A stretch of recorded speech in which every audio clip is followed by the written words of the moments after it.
From Tampa Bay streaming news leader, this is ABC Action News.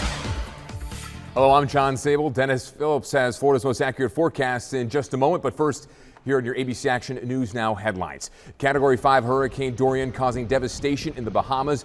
Trees down there, neighborhoods flooded out as the storm slams into the islands, bringing more than 200-mile-per-hour wind gusts, and the storm crawling northwest at a pace of about 3 miles per hour, a walking speed. Meanwhile, back in Florida, the governor announcing today he is suspending tolls on certain roads ahead of the storm's impact to help alleviate the evacuation process. The state will not collect the tolls on the Turnpike, Alligator Alley, and multiple other South Florida roads included.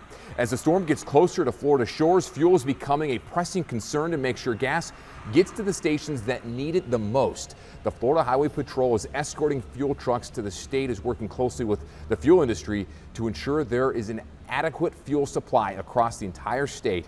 They want to make sure they hit the critical areas quickly. Now here's Dennis with an update on Hurricane Dorian.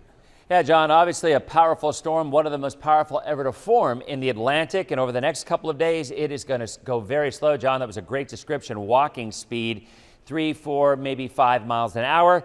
And then we are pretty confident. I mean, you never say never. There will be a turn. Now, will it be 50 miles from the coast, 70 miles from the coast, 20 miles from the coast? That's something that is still very much up in the air. Although the Hurricane Center keeps it about 70 miles offshore with their latest track. Hurricane force winds are going to extend about 45 to 50. So if this track were accurate, the heaviest winds, the hurricane winds, sustained winds, would stay offshore.